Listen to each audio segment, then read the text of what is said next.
कई बार अपन को ऐसा लगता है ना कि कानून का शासन है या कानून के द्वारा शासन है, तो इसका बेसिक डिफरेंस, बेसिक अंतर इनमें क्या होता है, हम इस वीडियो में आज वही पढ़ने वाले हैं।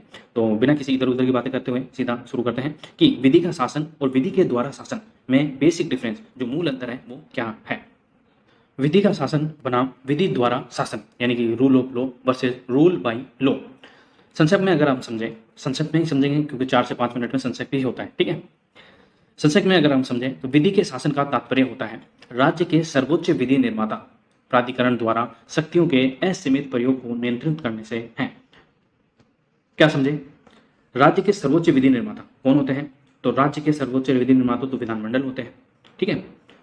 उसके द्वारा शक्तियों के असीमित प्रयोग को नियंत्रित करने से है, जबकि विधि द्वारा शासन राज्य के सर्वोच्च विधि निर्माता प्राधिकरण द्वारा निर्धारित किया जाता है। अंतर समझ में नहीं आया होगा, एक बार फिर से पढ़िए इसको। विधि के शासन का तात्पर्य, विधि के शासन का तात्पर्य ये होता है कि राज्य के सर्वोच्च विधि निर्माता प्राधिकरण जो अथॉरिटी होती है उसके द्वारा शक्तियों के असीमित प्रयोग को नियंत्रित करने से है। तो यहां आता है हमारा हाई कोर्ट, ठीक है? तो ये तो हो गया हमारा विधि के शासन का। अब विधि द्वारा शासन क्या होता है?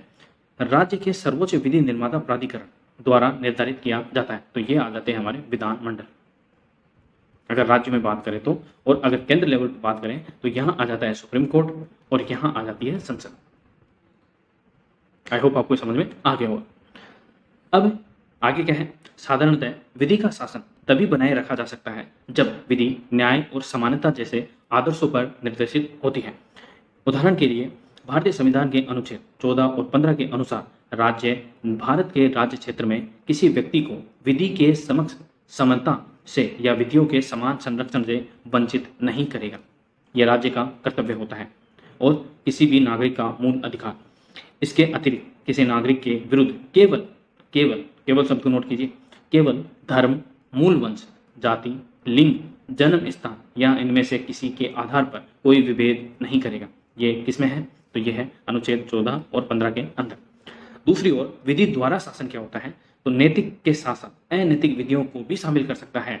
उदाहरण के लिए दक्षिण अफ्रीका में रंग भेद का शासन को अधिनियमित विधियों के आधार पर उचित ठहराया गया था।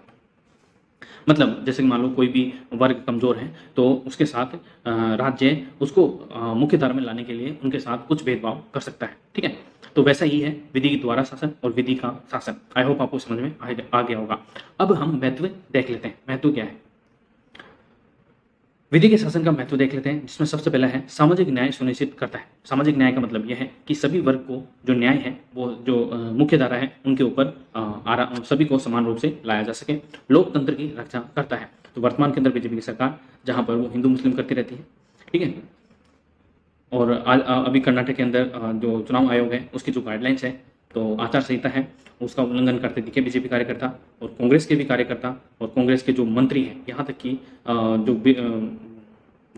जो बीजेपी का जो हमारा प्रधानमंत्री है, देश का प्रधानमंत्री है, वो भी आचार संहिता का उल्लंघन करता नजर आता है। मतलब धर्म के नाम पर सीधे सीधे वोट मांग रहा था कि जब भी वोट देने जाए तो बजरंगबली की जय बोलकर वोट देने जाए।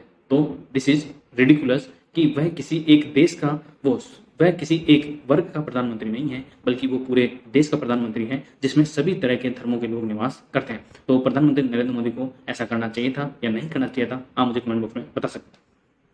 तो विधि के शासन का महत्व हमने एक बार देखा, सामाजिक न्याय को सुनिश्चित करता है। दूसरा, लोकतंत्र की रक्षा करता है, शक्ति के मनमाने उपयोग पर रोक लगाता है। तो ये होता है विधि का शासन। अब जैसे कि आज ही कोर्ट में अभी जैसे सुप्रीम कोर्ट है, तो उसके अंदर जो दिल्ली सरकार है, अब दिल्ली के अंदर किसकी सरकार है? तो आम आदमी पार्टी की सरकार है और केजरीवाल मुख्यमंत्री है। कौन है? केजरीवाल मुख्यमंत्री है। और वहाँ का जो गवर्नर है, एलजी है, ठीक है, उनके बीच में शक्ति को लेकर कुछ विभेद रहता था, हमेशा विभेद रहता था, क्योंकि एलजी जो है वो केजरीवाल का विरोध करते थे किसी भी चीज़ में, फिर चाहे वो अधिकारियों का ट्रांसफर हो या फिर उनकी नियुक्ति से संबंधित हो। अब सुप्रीम कोर्ट ने क्या कह दिया है कि चुनी हुई सरकार के पास ही यह अधिकार रहेगा कि वह किस अधिकारी को कहां पर पोस्ट करता है और कहां पर उसका तबादला करता है। तो ये आम आदमी पार्टी की काफ़ी बेहतरीन जीत मानी जा रही है। तो आपका क्या विचार है, आप मुझे कमेंट बॉक्स में जरूर बताएं। क्योंकि अगर एलजी के पास और चुनी हुई लोगों के द्वारा चुनी हुई सरकार के बीच में अगर मतभेद रहेगा तो उससे नुकसान किसको होगा? जनता को नुकसान होगा, और जनता के द्वारा चुनी हुई सरकार को नुकसान होगा और जनता का भी नुकसान आपको देखने को मिलेगा। मूल अधिकारों और मानवाधिकारों की सुरक्षा करता है और संविधान की सर्वोच्चता सुनिश्चित करता है। तो यह है विधि के शासन का महत्व है और हमने देखा विधि का शासन और विधि के द्वारा शासन, उसके बारे में हमने अंतर देख लिया। आई होप आपको वीडियो पसंद आया होगा और अंतर भी आपको समझ में आ गया होगा। तब तो अप्रिशिएट करने के लिए वीडियो को लाइक कर दें, शेयर कर दें और चैनल को सब्सक्राइब भी जरूर कर दें। Thank you so much.